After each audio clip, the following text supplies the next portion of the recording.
प्यारे विद्यार्थियों, अज मैं तुहाडे नाल 10वीं जमात दे समाजिक विज्ञान दे अर्थशास्त्र भाग दे पहले पाठ मुढ़लियां धारनावां दा भाग 6 लैके आया हाँ। मैं हाँ तुहाडा अपना दविंदर शर्मा, समाजिक विज्ञान अध्यापक जिला कपूरथला तो चलो शुरू करते हाँ। मुढ़लियां धारनावां विच भाग 6। बच्चों, अज आपां सब तो पहला मुढ़ली धारना राजकोषी नीति फिस्कल पॉलिसी उपर गलबात करते हाँ। सो राजकोषी नीति नूं जदों असीं अर्थशास्त्र विच पढ़दे हाँ तां असीं देखदे हाँ कि अज दे युग विच सरकार दीआं आर्थिक क्रियावां बहुत वध गईयां हन। सानूं पता है सरकार अपनी आमदन अते खर्च विच परिवर्तन करके कुल मंग नूं काफ़ी हद तक प्रभावित कर सकती है। आमदन सरकार दी आमदन अते खर्चिਆਂ संबंधी नीति नूं राजकोषी नीति कहा जाता है।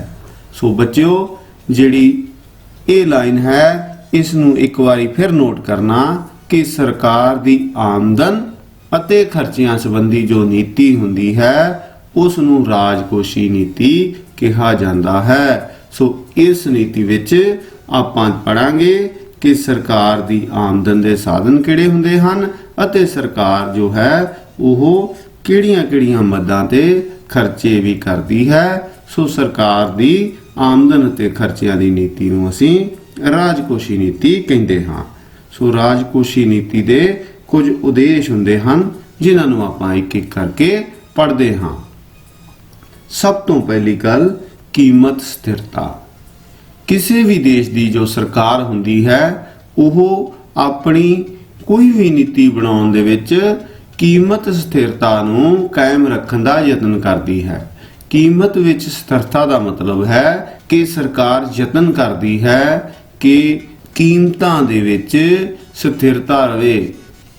ये ना होवे कि कीमतां कदी आसमान नूं छूहण लग पैण ਅਤੇ कदी ਇੰਨੀਆਂ घट जाण कि वस्तुआं बनाउण वालिਆਂ ਨੂੰ ही घाटा पै जावे ਅਤੇ ਇੰਨੀਆਂ ਉੱਚੀਆਂ भी ना हो जाण कि आम जनता दी पहुंच तो दूर हो जाण। सो इस करके किसी भी चंगी अर्थव्यवस्था विच सरकार यही चाहुंदी है कि कीमतां दे विच स्थिरता रहनी चाहिदी है। इस तो बाद बच्चों, जिहड़ी इहदा दूसरा उद्देश हुंदा है वो हुंदा है पूर्ण रोजगार। सो सरकार दी राजकोषी नीति बनाउण वेले ये भी एक उद्देश हुंदा है कि देश विच नौजवानां नूं पूर्ण तौर ते रोजगार दे मौके मुहैया कराए जाण। इस तो बाद बच्चों आपां देखदे हां आर्थिक समानता। आर्थिक समानता दा बच्चों अर्थ है कि देश विच अमीर अते गरीब लोकां विच घट तो घट असमानता होवे, घट तो घट पाड़ा होवे। ये ना होवे कि देश विच अमीर बहुत अमीर होण अते गरीब बहुत गरीब होण। इस तो बाद असी की देखते हाँ, इस तो बाद असी देखते हैं वटांदरा स्थिरता। ये भी राजकोषी नीति का एक उद्देश हुंदा है। इस तो बाद बच्चों आर्थिक विकास। आर्थिक विकास बहुत महत्वपूर्ण उद्देश है। आर्थिक विकास का अर्थ ही ये है कि देश की तरक्की की गड्डी नूं होर तेज करना। सो जेकर देश का विकास होवेगा तां देश विच रहण वाली जनता दा, रहण वाली जनसंख्या दा, देश दे लोकां दा विकास अपने आप हो जावेगा। सो राजकोषी नीति बनाउंदे समय सरकारां ये सोच के नीति निर्धारण करदियां हन कि कीमतां विच स्थिरता रहे, पूर्ण रोजगार लिआंदा जा सके, आर्थिक समानता भी रहे, वटांदरा स्थिरता भी रहे अते देश का आर्थिक विकास वध तो वध होवे। सो बच्चों, इस तो अगे आपां हुण की देखदे हां। हुण आपां राजकोषी नीति की परिभाषा ते गल करांगे कि इस दी की डेफिनेशन है। प्रसिद्ध अर्थशास्त्री डाल्टन जी के शब्दों के विच सरकार की निश्चित उद्देशों की प्राप्ति लई आमदन खर्च अते कर्जियां संबंधी नीति नूं राजकोषी नीति कहिंदे हन। इस तो बाद बच्चों ਅਸੀਂ ਕੀ ਦੇਖਦੇ ਹਾਂ ਕਿ ਜੋ ਰਾਜਕੋਸ਼ੀ ਨੀਤੀ ਹੈ ਉਸ ਦੀਆਂ ਕਿਹੜੀਆਂ-ਕਿਹੜੀਆਂ ਵਿਧੀਆਂ ਹਨ, ਕਿਹੜੇ-ਕਿਹੜੇ ਮੈਥਡਸ ਹਨ ਫਿਸਕਲ ਪਾਲਿਸੀ ਦੇ ਜਿਨ੍ਹਾਂ ਦੇ ਨਾਲ ਰਾਜਕੋਸ਼ੀ ਨੀਤੀ ਬਣਾਈ ਜਾਂਦੀ ਹੈ। ਸੋ ਆਪਾਂ ਸਭ ਤੋਂ ਪਹਿਲਾਂ ਦੇਖਦੇ ਹਾਂ ਇਸ ਵਿੱਚ ਸਰਵਜਨਕ ਆਮਦਨ। ਰਾਜਕੋਸ਼ੀ ਨੀਤੀ ਅਧੀਨ ਸਰਵਜਨਕ ਆਮਦਨ ਦੇ 3 ਮੁੱਖ ਢੰਗ ਜੋ ਹਨ ਉਹ ਹੇਠ ਲਿਖੇ ਹਨ। ਕਿਹੜੇ-ਕਿਹੜੇ ਹਨ? ਸੋ ਸਭ ਤੋਂ ਪਹਿਲਾਂ ਜੋ ਹੈ ਉਹ ਹੈ ਕਰ, ਟੈਕਸਿਸ। ਠੀਕ ਹੈ ਬੱਚਿਓ। ਔਰ ਕਰ ਕੀ ਹੁੰਦੇ ਹਨ? ਕਰ ਇੱਕ ਅਜਿਹਾ ਜ਼ਰੂਰੀ ਭੁਗਤਾਨ ਹੁੰਦਾ ਹੈ ਜੋ ਸਰਕਾਰ ਨੂੰ ਕਾਨੂੰਨ ਦੇ ਅਨੁਸਾਰ ਦਿੱਤਾ ਜਾਂਦਾ ਹੈ। ਸੋ ਕਰ ਇੱਕ ਇਦਾਂ ਦੀ ਟੈਕਸ, ਇੱਕ ਇਦਾਂ ਦੀ ਪੇਮੈਂਟ ਹੈ ਜੋ ਸਰਕਾਰ ਜੋ ਹੈ ਸਾਡੇ ਕੋਲੋਂ ਕਾਨੂੰਨ ਦੇ ਹਿਸਾਬ ਦੇ ਨਾਲ ਲੈਂਦੀ ਹੈ। ਅਤੇ ਜਿਹੜੇ ਇਹ ਕਰ ਹੁੰਦੇ ਹਨ ਇਹ 2 ਤਰ੍ਹਾਂ ਦੇ ਹੁੰਦੇ ਹਨ। ਸਭ ਤੋਂ ਪਹਿਲਾਂ ਪ੍ਰਤੱਖ ਕਰ, ਡਾਇਰੈਕਟ ਟੈਕਸਿਸ, ਤੇ ਦੂਸਰਾ ਜੋ ਕਿਸਮ ਹੁੰਦੀ ਹੈ ਉਹ ਹੁੰਦੀ ਹੈ ਅਪ੍ਰਤੱਖ ਕਰ। ਹੁਣ ਆਪਾਂ ਇਹਨਾਂ ਕਰਾਂ ਦੀਆਂ ਦੋਨੋਂ ਕਿਸਮਾਂ ਨੂੰ ਇੱਕ ਇੱਕ ਕਰਕੇ ਜਾਣਦੇ ਹਾਂ। ਸੋ ਪਹਿਲਾ ਹੈ ਪ੍ਰਤੱਖ ਕਰ, ਡਾਇਰੈਕਟ ਟੈਕਸਿਸ। ਕਿਹੜੇ-ਕਿਹੜੇ ਹੁੰਦੇ ਹਨ? ਪ੍ਰਤੱਖ ਕਰ ਉਹ ਕਰ ਹੈ ਜੋ ਵਿਅਕਤੀਆਂ ਦੀ ਆਮਦਨ ਅਤੇ ਧਨ ਉੱਪਰ ਲਗਾਏ ਜਾਂਦੇ ਹਨ, ਜਿਵੇਂ ਆਮਦਨ ਕਰ, ਉਪਹਾਰ ਕਰ, ਸੰਪਤੀ ਕਰ ਆਦਿ। ਸੋ ਪ੍ਰਤੱਖ ਕਰ ਜੋ ਹੁੰਦੇ ਹਨ ਡਾਇਰੈਕਟ ਟੈਕਸ, ਉਹ ਹੁੰਦੇ ਹਨ ਜੋ ਡਾਇਰੈਕਟ ਲੋਕਾਂ ਉੱਪਰ ਲਗਾਏ ਜਾਂਦੇ ਹਨ, ਜਿਵੇਂ ਆਮ ਕਰਕੇ ਆਪਾਂ ਸੁਣਦੇ ਹਾਂ ਇਨਕਮ ਟੈਕਸ। ਠੀਕ ਹੈ ਬੱਚਿਓ। ਔਰ ਉਪਹਾਰ ਕਰ ਅਤੇ ਸੰਪਤੀ ਕਰ। ਇਸ ਤੋਂ ਬਾਅਦ ਆਪਾਂ ਦੇਖਦੇ ਹਾਂ ਅਪ੍ਰਤੱਖ ਟੈਕਸਿਸ। ਉਹ ਕਿਹੜੇ-ਕਿਹੜੇ ਹੁੰਦੇ ਹਨ?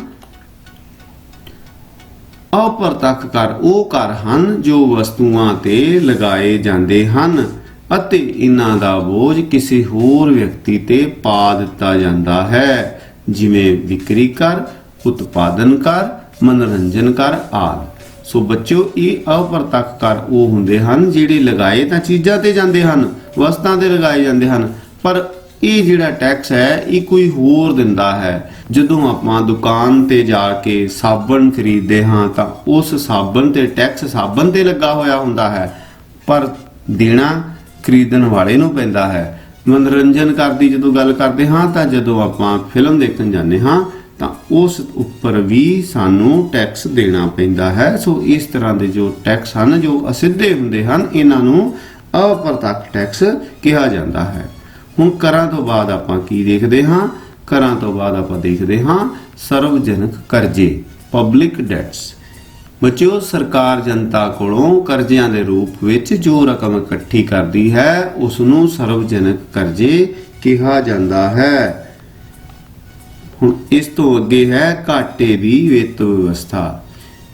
ਘਾਟੇ ਦੀ ਵਿੱਤ ਵਿਵਸਥਾ ਬੱਚਿਓ ਉਹ ਵਿਧੀ ਹੈ ਜਿਸ ਰਾਹੀਂ ਸਰਕਾਰ ਆਪਣੇ ਘਾਟੇ ਨੂੰ ਕੇਂਦਰੀ ਬੈਂਕ ਤੋਂ ਕਰਜ਼ੇ ਲੈ ਕੇ ਪੂਰਾ ਕਰਦੀ ਹੈ ਅਤੇ ਕੇਂਦਰੀ ਬੈਂਕ ਜੋ ਹੈ ਇਹ ਕਰਜ਼ੇ ਨਵੇਂ ਨੋਟ ਛਾਪ ਕੇ ਦਿੰਦਾ ਹੈ, ਜਿਸ ਨਾਲ ਮੁਦਰਾ ਦੀ ਪੂਰਤੀ ਵੱਧਦੀ ਹੈ। ਸੋ ਬੱਚਿਓ ਇਹ ਜਿਹੜੀ ਘਾਟੇ ਦੀ ਵਿੱਤ ਵਿਵਸਥਾ ਹੈ ਆਪਾਂ ਇਸ ਨੂੰ ਅੱਗੇ ਜਾ ਕੇ ਵਿਸਥਾਰ ਨਾਲ ਵੀ ਪੜਾਂਗੇ। ਇਸ ਤੋਂ ਬਾਅਦ ਬੱਚਿਓ ਆਪਾਂ ਸਰਵਜਨਕ ਆਮਦਨ ਦੀ ਤਾਂ ਗੱਲ ਕੀਤੀ ਸੀ, ਹੁਣ ਆਪਾਂ ਖਰਚਿਆਂ ਦੀ ਗੱਲ ਕਰਦੇ ਹਾਂ ਕਿ ਸਰਵਜਨਕ ਖਰਚੇ ਸਰਕਾਰ ਕਿਹੜੇ-ਕਿਹੜੇ ਕਰਦੀ ਹੈ। ਸੋ ਇੱਥੇ ਕੀ ਹੈ ਕਿ ਸਰਕਾਰ ਦੁਆਰਾ ਕੀਤੇ ਖਰਚਿਆਂ ਨੂੰ ਸਰਵਜਨਕ ਖਰਚੇ ਕਿਹਾ ਜਾਂਦਾ ਹੈ ਅਤੇ ਇਹ ਜਿਹੜੇ ਖਰਚੇ ਹਨ ਇਹ 4 ਤਰ੍ਹਾਂ ਦੇ ਹੋ ਸਕਦੇ ਹਨ। ਕਿਹੜੇ-ਕਿਹੜੇ ਹੋ ਸਕਦੇ ਹਨ? ਜਿਵੇਂ ਪਹਿਲਾ ਹੈ ਸਰਵਜਨਕ ਕੰਮ। ਕੰਮ ਕਿਹੜੇ-ਕਿਹੜੇ? ਜਿਵੇਂ ਸਰਕਾਰ ਡੈਮ ਬਣਾਉਂਦੀ ਹੈ, ਸੜਕਾਂ ਬਣਾਉਂਦੀ ਹੈ, ਪੁਲਾਂ ਦਾ ਨਿਰਮਾਣ ਕਰਦੀ ਹੈ। ਸੋ ਇਸ ਤਰ੍ਹਾਂ ਦੇ ਜਿਹੜੇ ਕੰਮ ਸਰਕਾਰ ਕਰਦੀ ਹੈ ਇਹਨਾਂ ਨੂੰ ਸਰਵਜਨਕ ਕੰਮ, ਇਹਨਾਂ ਉੱਪਰ ਸਰਕਾਰ ਖਰਚ ਕਰਦੀ ਹੈ। ਇਸ ਤੋਂ ਬਾਅਦ ਆਪਾਂ ਕੀ ਦੇਖਦੇ ਹਾਂ? ਇਸ ਤੋਂ ਬਾਅਦ ਆਪਾਂ ਦੇਖਦੇ ਹਾਂ ਸਰਵਜਨਕ ਕਲਿਆਣ ਦੇ ਕੰਮ। ਸੋ ਸਰਕਾਰ ਸਰਵਜਨਕ ਕਲਿਆਣ ਦੇ ਕਿਹੜੇ ਕੰਮ ਕਰਦੀ ਹੈ? ਜਿਵੇਂ ਸਾਨੂੰ ਸਿੱਖਿਆ ਪ੍ਰਦਾਨ ਕਰਦੀ ਹੈ, ਸਾਨੂੰ ਸਿਹਤ ਸੰਬੰਧੀ ਸਹੂਲਤਾਂ ਪ੍ਰਦਾਨ ਕਰਦੀ ਹੈ। ਸੋ ਇਹ ਵੀ ਸਰਕਾਰ ਦੇ ਸਰਵਜਨਕ ਕਲਿਆਣ ਵਾਲੇ ਕੰਮ ਹਨ। ਇਸ ਤੋਂ ਬਾਅਦ ਦੇਸ਼ ਦੀ ਸੁਰੱਖਿਆ ਅਤੇ ਕਾਨੂੰਨ ਵਿਵਸਥਾ। ਸੋ ਸਰਕਾਰ ਪੁਲਿਸ ਹੈ, ਜੋ ਜੇਲ੍ਹਾਂ ਹਨ, ਜੋ ਸਾਡੇ ਦੇਸ਼ ਵਿੱਚ ਆਰਮੀ ਹੈ, ਇਹ ਸਾਡੀ ਜੋ BSF ਹੈ ਇਹ ਸਾਡੀ ਸੁਰੱਖਿਆ ਕਰਦੀ ਹੈ। ਸੋ ਸਰਕਾਰ ਇਹਨਾਂ ਉੱਪਰ ਜਿਹੜੇ ਖਰਚੇ ਕਰਦੀ ਹੈ ਸੋ ਇਹ ਦੇਸ਼ ਦੀ ਸੁਰੱਖਿਆ ਤੇ ਕਾਨੂੰਨ ਵਿਵਸਥਾ ਨਾਲ ਸੰਬੰਧਿਤ ਕੰਮ ਹਨ। ਔਰ ਬੱਚਿਓ ਚੌਥਾ ਜੋ ਹੈ ਉਹ ਹੈ ਉਤਪਾਦਕਾਂ ਨੂੰ ਉਤਪਾਦਨ ਅਤੇ ਨਿਰਯਾਤ ਵਧਾਉਣ ਲਈ ਦਿੱਤੀ ਜਾਣ ਵਾਲੀ ਆਰਥਿਕ ਸਹਾਇਤਾ। ਸੋ ਸਰਕਾਰ ਕੀ ਕਰਦੀ ਹੈ? ਸਰਕਾਰ ਜਿਹੜੇ ਉਤਪਾਦਨ ਦੇ ਕੰਮਾਂ ਵਿੱਚ ਲੱਗੇ ਹੁੰਦੇ ਹਨ, ਨਿਰਯਾਤ ਵਧਾਉਣ ਲਈ ਇਹਨਾਂ ਨੂੰ ਆਰਥਿਕ ਸਹਾਇਤਾ ਵੀ ਦਿੰਦੀ ਹੈ ਅਤੇ ਲੋਕਾਂ ਨੂੰ ਹਸਤਾਂਤਰਣ ਭੁਗਤਾਨ ਟ੍ਰਾਂਸਫਰ ਪੇਮੈਂਟ ਕਰਨ ਲਈ ਕੀਤੇ ਗਏ ਜਿਹੜੇ ਖਰਚੇ ਹਨ ਉਹ ਵੀ ਸਰਕਾਰ ਕਰਦੀ ਹੈ। ਸੋ ਇਸ ਤਰ੍ਹਾਂ ਸਰਵਜਨਕ ਖਰਚਿਆਂ ਅਤੇ ਆਮਦਨ ਦੇ ਵਿੱਚ ਪਰਿਵਰਤਨ ਕਰਕੇ ਜੋ ਸਰਕਾਰ ਹੈ ਉਹ ਮੰਦੀ ਅਤੇ ਤੇਜ਼ੀ ਨੂੰ ਕੰਟਰੋਲ ਕਰ ਸਕਦੀ ਹੈ। ਸੋ ਬੱਚਿਓ ਇਹ ਸੀ ਆਪਣੀ ਮੁੱਢਲੀ ਧਾਰਨਾ ਰਾਜਕੋਸ਼ੀ ਨੀਤੀ, ਜਿਹਨੂੰ ਆਪਾਂ ਵਿਸਥਾਰ ਨਾਲ ਪੜ੍ਹਨ ਦੀ ਕੋਸ਼ਿਸ਼ ਕੀਤੀ ਹੈ। ਇਸ ਤੋਂ ਬਾਅਦ ਹੁਣ ਆਪਾਂ ਡੈਫਿਸਿਟ ਫਾਈਨੈਂਸਿੰਗ ਜਾਂ ਘਾਟੇ ਦੀ ਵਿੱਤ ਵਿਵਸਥਾ ਹੈ, ਇਸ ਨੂੰ ਆਪਾਂ ਪੜ੍ਹਨ ਜਾ ਰਹੇ ਹਾਂ। ਜੋ ਮੈਂ ਤੁਹਾਨੂੰ ਪਹਿਲਾਂ ਕਿਹਾ ਸੀ ਕਿ ਇਸ ਨੂੰ ਵੀ ਆਪਾਂ ਵਿਸਥਾਰ ਨਾਲ ਪੜਾਂਗੇ ਕਿ ਘਾਟੇ ਦੀ ਵਿੱਤ ਵਿਵਸਥਾ ਕੀ ਹੁੰਦੀ ਹੈ। ਸੋ ਬੱਚਿਓ ਘਾਟੇ ਦੀ ਵਿੱਤ ਵਿਵਸਥਾ ਜੋ ਹੈ ਉਹ ਵਿਧੀ ਹੈ ਜਿਸ ਰਾਹੀਂ ਸਰਕਾਰ ਆਪਣੇ ਘਾਟੇ ਨੂੰ ਕੇਂਦਰੀ ਬੈਂਕ ਤੋਂ ਕਰਜ਼ਾ ਲੈ ਕੇ ਪੂਰਾ ਕਰਦੀ ਹੈ ਤੇ ਕੇਂਦਰੀ ਬੈਂਕ ਇਸ ਕਰਜ਼ੇ ਨੂੰ ਨਵੇਂ ਨੋਟ ਛਾਪ ਕੇ ਪੂਰਾ ਕਰਦਾ ਹੈ। ਇਸ ਦੇ ਸਿੱਟੇ ਵਜੋਂ ਮੁਦਰਾ ਦੀ ਪੂਰਤੀ ਵਿੱਚ ਵਾਧਾ ਹੁੰਦਾ ਹੈ ਅਤੇ ਕੀਮਤਾਂ ਦੇ ਵਧਣ ਦੀ ਸੰਭਾਵਨਾ ਪੈਦਾ ਹੋ ਜਾਂਦੀ ਹੈ। ਔਰ ਬੱਚਿਓ ਘਾਟੇ ਦੀ ਵਿੱਤ ਵਿਵਸਥਾ ਦੇ ਵਿੱਚ ਅਸੀਂ ਕੀ ਦੇਖਦੇ ਹਾਂ ਕਿ ਘਾਟੇ ਦੀ ਵਿੱਤ ਵਿਵਸਥਾ ਸਰਕਾਰੀ ਬਜਟ ਨੂੰ ਪੂਰਾ ਕਰਨ ਲਈ ਇੱਕ ਉਪਾਅ ਹੈ। ਜਦੋਂ ਸਰਕਾਰ ਦਾ ਕੁੱਲ ਖਰਚਾ ਸਰਕਾਰ ਦੀ ਆਮਦਨ ਤੋਂ ਵੱਧ ਹੁੰਦਾ ਹੈ ਤਾਂ ਸਰਕਾਰ ਨੂੰ ਘਾਟਾ ਹੁੰਦਾ ਹੈ। ਇਸ ਘਾਟੇ ਨੂੰ ਪੂਰਾ ਕਰਨ ਲਈ ਜਦੋਂ ਹੇਠਾਂ ਲਿਖੇ ਤਰੀਕਿਆਂ ਵਿੱਚੋਂ ਕੋਈ ਵੀ ਤਰੀਕਾ ਅਪਣਾਇਆ ਜਾਂਦਾ ਹੈ ਤਾਂ ਇਸ ਨੂੰ ਘਾਟੇ ਦੀ ਵਿੱਤ ਵਿਵਸਥਾ ਕਿਹਾ ਜਾਂਦਾ ਹੈ। ਸੋ ਬੱਚਿਓ ਜਿਵੇਂ ਆਪਾਂ ਪਿੱਛੇ ਪੜਿਆ ਹੈ ਕਿ ਸਰਕਾਰ ਆਮਦਨ ਵੀ ਸਾਡੇ ਕੋਲ ਕਰਾਂ ਦੇ ਰੂਪ ਵਿੱਚ ਲੈਂਦੀ ਹੈ ਅਤੇ ਸਰਕਾਰ ਬਹੁਤ ਸਾਰੇ ਕੰਮ ਹਨ ਉਹਨਾਂ ਤੇ ਖਰਚੇ ਵੀ ਕਰਦੀ ਹੈ। ਪਰ ਜਦੋਂ ਸਰਕਾਰ ਦੀ ਆਮਦਨ ਤਾਂ ਘੱਟ ਹੋਵੇ ਅਤੇ ਖਰਚੇ ਵੱਧ ਹੋਣ ਤਾਂ ਉਸ ਸਮੇਂ ਸਰਕਾਰ ਨੂੰ ਘਾਟਾ ਪੈ ਜਾਂਦਾ ਹੈ। ਸੋ ਉਸ ਘਾਟੇ ਨੂੰ ਪੂਰਾ ਕਰਨ ਦੇ ਲਈ ਸਰਕਾਰ ਕੀ ਕਰਦੀ ਹੈ, ਚਲੋ ਆਪਾਂ ਅੱਗੇ ਦੇਖਦੇ ਹਾਂ ਉਹ ਕਿਹੜੇ ਕੰਮ ਸਰਕਾਰ ਕਰਦੀ ਹੈ, ਕਿਹੜਾ ਤਰੀਕਾ ਅਪਣਾਉਂਦੀ ਹੈ ਆਪਣੇ ਘਾਟੇ ਨੂੰ ਪੂਰਾ ਕਰਨ ਲਈ। ਸੋ ਸਭ ਤੋਂ ਪਹਿਲਾਂ ਹੈ ਕਿ ਸਰਕਾਰ ਆਪਣੇ ਘਾਟੇ ਨੂੰ ਪੂਰਾ ਕਰਨ ਲਈ ਕੇਂਦਰੀ ਬੈਂਕ ਤੋਂ ਕਰਜ਼ਾ ਲੈਂਦੀ ਹੈ। ਜਿਹੜਾ ਰਿਜ਼ਰਵ ਬੈਂਕ ਆਫ ਇੰਡੀਆ ਹੈ ਸਰਕਾਰ ਉਸ ਤੋਂ ਕਰਜ਼ਾ ਲੈਂਦੀ ਹੈ ਤੇ ਜਿਹੜਾ ਬੈਂਕ ਹੈ ਕੇਂਦਰੀ ਬੈਂਕ ਹੈ ਇਹ ਕਰਜ਼ਾ ਨਵੇਂ ਨੋਟ ਛਾਪ ਲੈਂਦਾ ਹੈ ਤੇ ਸਰਕਾਰ ਨੂੰ ਦੇ ਦਿੰਦਾ ਹੈ। ਸੋ ਇੱਕ ਤਰੀਕਾ ਤਾਂ ਇਹ ਹੋਇਆ। ਦੂਸਰਾ ਤਰੀਕਾ ਕੀ ਹੈ ਕਿ ਸਰਕਾਰ ਜੋ ਹੈ ਸਰਕਾਰੀ ਖਜ਼ਾਨੇ ਵਿੱਚ ਪਈ ਹੋਈ ਨਕਦੀ ਜਮ੍ਹਾਂ ਜੋ ਕੈਸ਼ ਬੈਲੈਂਸ ਹੁੰਦਾ ਹੈ ਉਸ ਨੂੰ ਵੀ ਕਢਵਾ ਕੇ ਵਰਤ ਲੈਂਦੀ ਹੈ ਜਿਸ ਨਾਲ ਘਾਟੇ ਨੂੰ ਪੂਰਾ ਕਰ ਲਿਆ ਜਾਂਦਾ ਹੈ। ਸੋ ਸਰਕਾਰ ਆਪਣੇ ਖਜ਼ਾਨੇ ਵਿੱਚ ਪਏ ਪੈਸੇ ਨੂੰ ਵੀ ਵਰਤ ਸਕਦੀ ਹੈ। ਤੀਸਰੀ ਜੋ ਹੈ ਸਰਕਾਰ ਯਤਨ ਕਰਦੀ ਹੈ ਕਿ ਸਰਕਾਰ ਦੁਆਰਾ ਰਿਜ਼ਰਵ ਬੈਂਕ ਰਾਹੀਂ ਜਾਰੀ ਕੀਤੀ ਗਈ ਮੁਦਰਾ ਤੋਂ ਬਿਨਾਂ ਹੋਰ ਨਵੀਂ ਮੁਦਰਾ ਜਾਰੀ ਕਰਨਾ। ਸੋ ਤੀਸਰਾ ਜੋ ਯਤਨ ਹੈ ਸਰਕਾਰ ਇਹ ਕਰ ਸਕਦੀ ਹੈ ਕਿ ਰਿਜ਼ਰਵ ਬੈਂਕ ਜੋ ਹੈ ਉਸ ਨੂੰ ਉਹ ਕਹਿ ਸਕਦੀ ਹੈ ਕਿ ਤੂੰ ਹੋਰ ਨੋਟ ਛਾਪ ਲਾ ਤੇ ਉਹ ਜੋ ਕਰੰਸੀ ਹੈ ਸਰਕਾਰ ਉਹਨੂੰ ਵਰਤ ਸਕਦੀ ਹੈ। ਸੋ ਬੱਚਿਓ ਇਸ ਤੋਂ ਅੱਗੇ ਆਪਾਂ ਕੀ ਦੇਖਦੇ ਹਾਂ ਕਿ ਇਹ ਤਿੰਨ ਤਰੀਕੇ ਤਾਂ ਆਪਾਂ ਪੜ੍ਹ ਲਏ। ਹੁਣ ਸਰਕਾਰ ਇਹਨਾਂ ਵਿੱਚੋਂ ਕਿਹੜਾ ਤਰੀਕਾ ਅਪਣਾਉਂਦੀ ਹੈ ਅਸੀਂ ਦੇਖਦੇ ਹਾਂ ਕਿ ਇਹਨਾਂ ਤਿੰਨਾਂ ਤਰੀਕਿਆਂ ਦੇ ਨਾਲ ਦੇਸ਼ ਵਿੱਚ ਮੁਦਰਾ ਦੀ ਪੂਰਤੀ ਵਿੱਚ ਵਾਧਾ ਹੁੰਦਾ ਹੈ। ਭਾਰਤ ਵਿੱਚ ਘਾਟੇ ਦੀ ਵਿੱਤ ਵਿਵਸਥਾ ਦਾ ਜ਼ਿਆਦਾਤਰ ਹਿੱਸਾ ਰਿਜ਼ਰਵ ਬੈਂਕ ਤੋਂ ਰੁਪਈਆ ਉਧਾਰ ਲੈ ਕੇ ਪੂਰਾ ਕੀਤਾ ਜਾਂਦਾ ਹੈ, ਜੋ ਆਪਾਂ ਦੂਸਰੇ ਨੰਬਰ ਤੇ ਪੜ੍ਹਿਆ ਹੈ। ਰਿਜ਼ਰਵ ਬੈਂਕ ਨੂੰ ਸਰਕਾਰ ਕਰਜ਼ੇ ਦੇ ਰੂਪ ਵਿੱਚ ਸਰਕਾਰੀ ਪ੍ਰਤੀਭੂਤੀਆਂ, ਜਿਹਨੂੰ ਆਪਾਂ ਪਹਿਲਾਂ ਵੀ ਪੜ੍ਹਿਆ ਸੀ ਗਵਰਨਮੈਂਟ ਸਿਕਿਉਰਿਟੀਜ਼, ਉਹ ਸਰਕਾਰ ਰਿਜ਼ਰਵ ਬੈਂਕ ਨੂੰ ਦੇ ਦਿੰਦੀ ਹੈ ਤੇ ਰਿਜ਼ਰਵ ਬੈਂਕ ਕੀ ਕਰਦਾ ਹੈ, ਰਿਜ਼ਰਵ ਬੈਂਕ ਇਹਨਾਂ ਗਵਰਨਮੈਂਟ ਸਿਕਿਉਰਿਟੀਜ਼ ਨੂੰ ਸੰਚਿਤ ਕੋਸ਼ ਰਿਜ਼ਰਵ ਫੰਡ ਵਿੱਚ ਰੱਖ ਕੇ ਨਵੇਂ ਨੋਟ ਛਾਪ ਦਿੰਦਾ ਹੈ ਅਤੇ ਸਰਕਾਰ ਨੂੰ ਕਰਜ਼ਾ ਦੇ ਦਿੰਦਾ ਹੈ। ਇਸ ਤਰ੍ਹਾਂ ਮੁਦਰਾ ਦੀ ਪੂਰਤੀ ਵੱਧ ਜਾਂਦੀ ਹੈ ਜਿਸ ਕਾਰਨ ਕੀਮਤਾਂ ਦਾ ਪੱਧਰ ਉੱਚਾ ਉੱਠ ਜਾਂਦਾ ਹੈ। इस तो बाद बच्चों हुण आपां इस दी परिभाषा भी पढ़न की कोशिश करते हाँ कि की परिभाषा है। डॉक्टर VKRV राव वो की कहते हैं, वो कहते हैं कि जदों सरकार जानबुझ के ਸਰਵਜਨਕ ਆਮਦਨ ਅਤੇ ਖਰਚਿਆਂ ਵਿੱਚ ਅੰਤਰ ਅਤੇ ਬਜਟ ਵਿੱਚ ਘਾਟਾ ਪੈਦਾ ਕਰੇ ਅਤੇ ਘਾਟੇ ਦੀ ਪੂਰਤੀ ਕਿਸੇ ਅਜਿਹੀ ਵਿਧੀ ਰਾਹੀਂ ਕਰੇ ਜਿਸ ਨਾਲ ਮੁਦਰਾ ਦੀ ਪੂਰਤੀ ਵੱਧ ਜਾਵੇ ਤਾਂ ਇਸ ਨੂੰ ਘਾਟੇ ਦੀ ਵਿੱਤ ਵਿਵਸਥਾ ਕਿਹਾ ਜਾਂਦਾ ਹੈ। ਸੋ ਬੱਚਿਓ ਘਾਟੇ ਦੀ ਵਿੱਤ ਵਿਵਸਥਾ ਵਿੱਚ ਹੁਣ ਤੱਕ ਆਪਾਂ ਇਹੀ ਜਾਣਕਾਰੀ ਪ੍ਰਾਪਤ ਕਰਨ ਦੀ ਕੋਸ਼ਿਸ਼ ਕੀਤੀ ਹੈ ਕਿ ਜਦੋਂ ਸਰਕਾਰ ਦੀ ਆਮਦਨ ਘੱਟ ਹੋਵੇ ਅਤੇ ਸਰਕਾਰ ਦਾ ਖਰਚ ਜ਼ਿਆਦਾ ਹੋਵੇ ਤਾਂ ਉਸ ਸਮੇਂ ਸਰਕਾਰ ਕੀ ਕਰਦੀ ਹੈ, ਉਸ ਸਮੇਂ ਸਰਕਾਰ ਆਪਣੀਆਂ ਕੁਝ ਸਿਕਿਉਰਿਟੀ ਜੋ ਹਨ, ਬੌਂਡਸ ਹਨ, ਉਹ ਕੇਂਦਰੀ ਬੈਂਕ ਦੇ ਕੋਲ ਗਿਰਵੀ ਰੱਖ ਦਿੰਦੀ ਹੈ ਜਾਂ ਉਸ ਕੋਲ ਪੇਸ਼ ਕਰ ਦਿੰਦੀ ਹੈ ਅਤੇ ਬੈਂਕ ਉਸ प्रतिभूतियां के आधार ते नवे नोट छाप के सरकार नूं करजा दे दिंदा है ਅਤੇ सरकार उस पैसे नूं अपनी अर्थ व्यवस्था दे विच सुट दिंदी है जिस कारण लोकां नूं काम मिलदा है ਅਤੇ लोकां दी आमदन वध जांदी है जिस कारण जो वस्तुआं हन उन्हां दी मंग भी वध जांदी है ਅਤੇ उन्हां दीयां कीमतां भी थल्ले नहीं डिगदियां सगों उपर नूं उठण दी कोशिश करदियां हन। सो इस नूं घाटे दी वित्त व्यवस्था कहा जाता है। इस तो बाद बच्चों हुण आपां अगे चलदे हां। इस तस्वीर नूं ध्यान नाल देखो। इस तो बाद इस तस्वीर नूं भी ध्यान नाल देखो।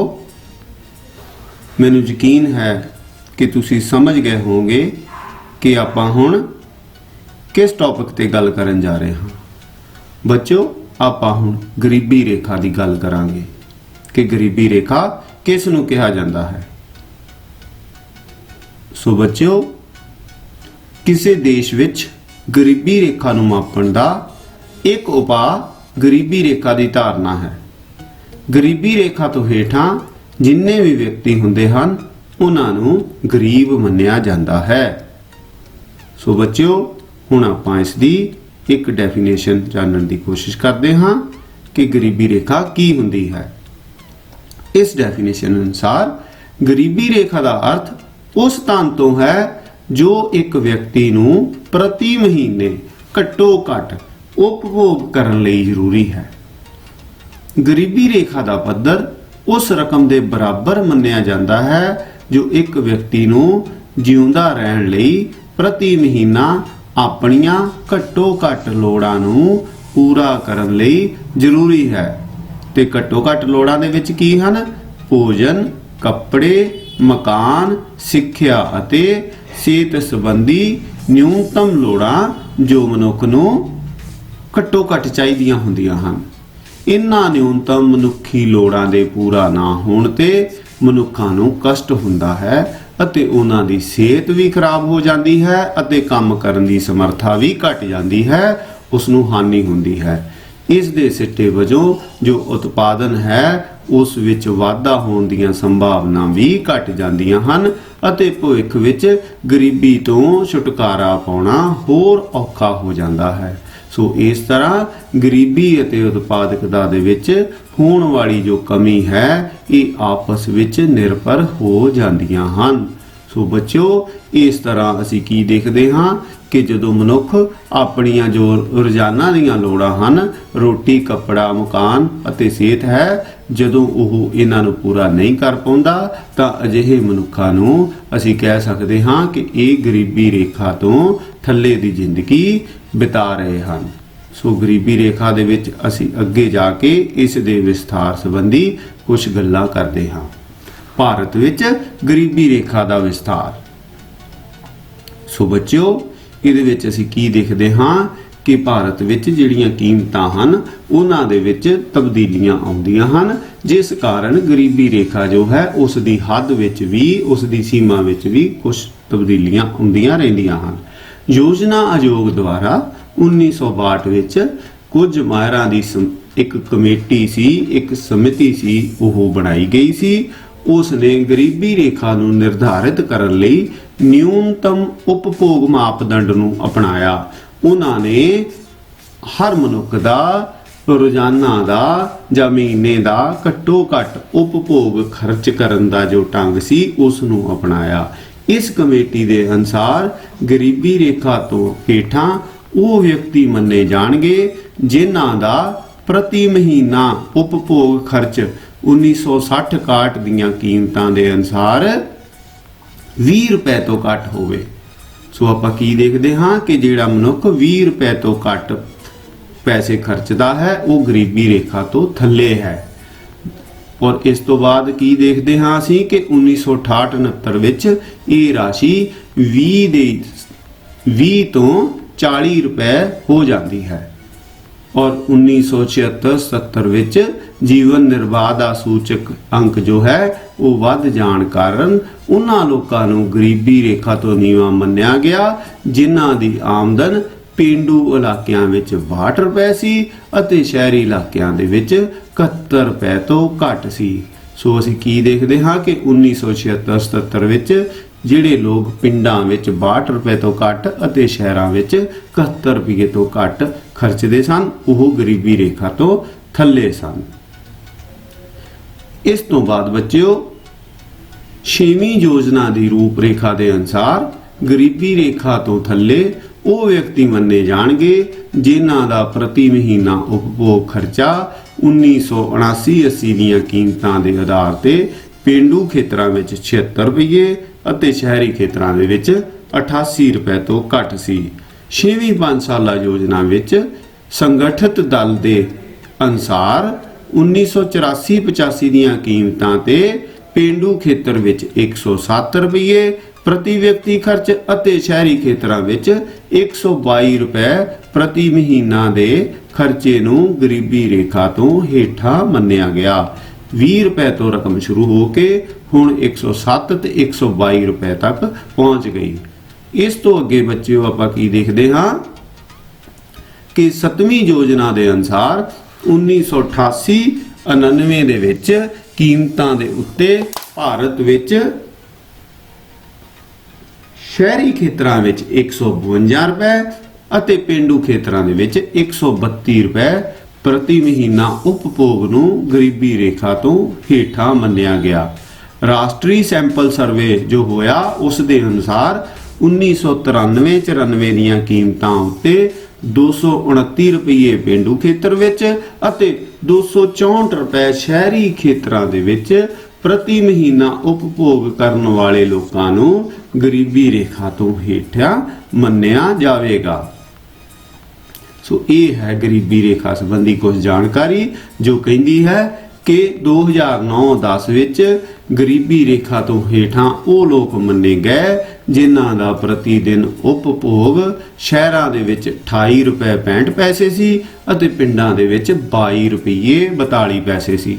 ਸੋ ਜਿਹੜਾ ਵੀ ਮਨੁੱਖ ਸ਼ਹਿਰਾਂ ਦੇ ਵਿੱਚ ਰੋਜ਼ਾਨਾ 28 ਰੁਪਏ 65 ਪੈਸੇ ਤੋਂ ਘੱਟ ਖਰਚਦਾ ਸੀ ਅਤੇ ਪਿੰਡਾਂ ਵਿੱਚ 22 ਰੁਪਏ 42 ਪੈਸੇ ਤੋਂ ਘੱਟ ਖਰਚਦਾ ਸੀ ਉਹ ਗਰੀਬੀ ਰੇਖਾ ਤੋਂ ਥੱਲੇ ਸੀ।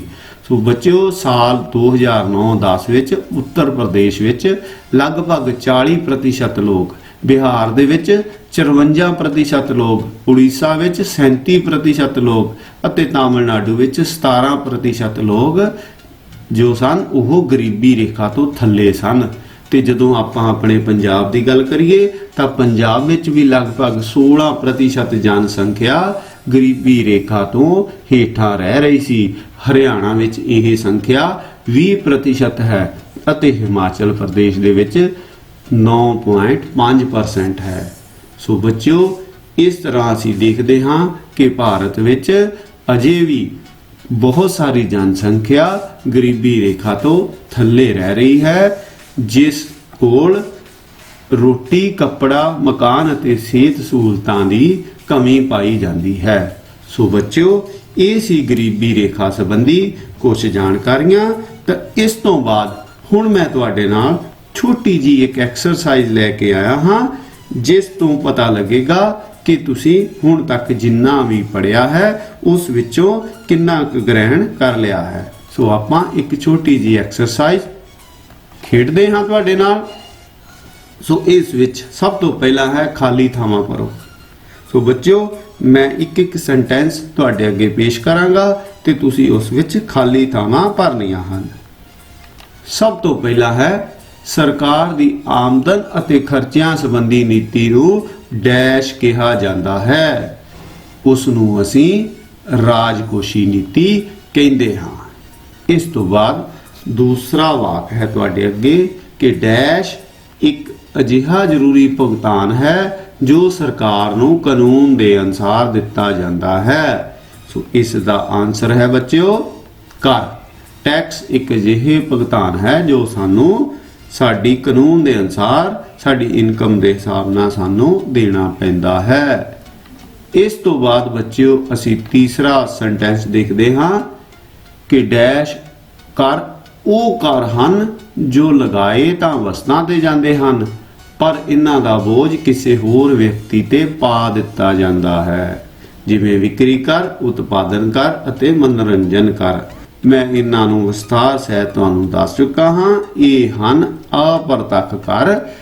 ਇਸ ਤੋਂ ਬਾਅਦ ਬੱਚਿਓ ਚੌਥਾ ਸੈਂਟੈਂਸ ਤੁਹਾਡੇ ਅੱਗੇ ਪੇਸ਼ ਹੈ ਕਿ ਘਾਟੇ ਦੀ ਵਿੱਤ ਵਿਵਸਥਾ ਉਹ ਵਿਧੀ ਹੈ ਜਿਸ ਰਾਹੀਂ ਸਰਕਾਰ ਆਪਣੇ ਘਾਟੇ ਨੂੰ ਡੈਸ਼ ਬੈਂਕ ਤੋਂ ਕਰਜ਼ਾ ਲੈ ਕੇ ਪੂਰਾ ਕਰਦੀ ਹੈ। ਸੋ ਸਾਡੀ ਸਰਕਾਰ ਕਿਹੜੀ ਬੈਂਕ ਤੋਂ ਪੈਸੇ ਲੈ ਕੇ ਕਰਜ਼ੇ ਪੂਰੇ ਕਰਦੀ ਹੈ? ਉਸ ਬੈਂਕ ਦਾ ਨਾਮ ਹੈ ਕੇਂਦਰੀ ਬੈਂਕ, ਜਿਸ ਨੂੰ ਅਸੀਂ ਰਿਜ਼ਰਵ ਬੈਂਕ ਆਫ ਇੰਡੀਆ ਵੀ ਕਹਿੰਦੇ ਹਾਂ। ਲੋ ਬੱਚਿਓ, ਤੁਸੀਂ ਠੀਕ ਵਾਕਾਂ ਤੇ ਸਹੀ ਦਾ ਨਿਸ਼ਾਨ ਲਾਉਣਾ ਅਤੇ ਗਲਤ ਤੇ ਗਲਤ ਦਾ ਨਿਸ਼ਾਨ ਲਾਉਣਾ।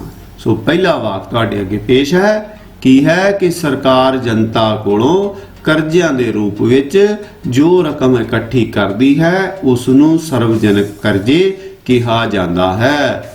ਬਿਲਕੁਲ ਠੀਕ ਹੈ। ਸੋ ਦੂਸਰੇ ਵਾਕ ਤੇ ਅਸੀਂ ਜਾਣਦੇ ਹਾਂ। ਦੂਸਰਾ ਕੀ ਵਾਕ ਹੈ ਕਿ ਅਪਰਤੱਖ ਕਰ ਉਹ ਕਰ ਹਨ ਜੋ ਵਿਅਕਤੀਆਂ ਦੀ ਆਮਦਨ ਅਤੇ ਧਨ ਤੇ ਲਗਾਏ ਜਾਂਦੇ ਹਨ, ਜਿਵੇਂ ਆਮਦਨ ਕਰ, ਉਪਹਾਰ ਕਰ, ਸੰਪਤੀ ਕਰ ਆਦਿ। ਸੋ ਬੱਚਿਓ ਇਨਡਾਇਰੈਕਟ ਟੈਕਸ, और ये गलत है क्योंकि आमदन कर सीधा टैक्स है, सीधा लिया जाता है। अप्रत्यक्ष कर वस्तां ते लगाया जाता है।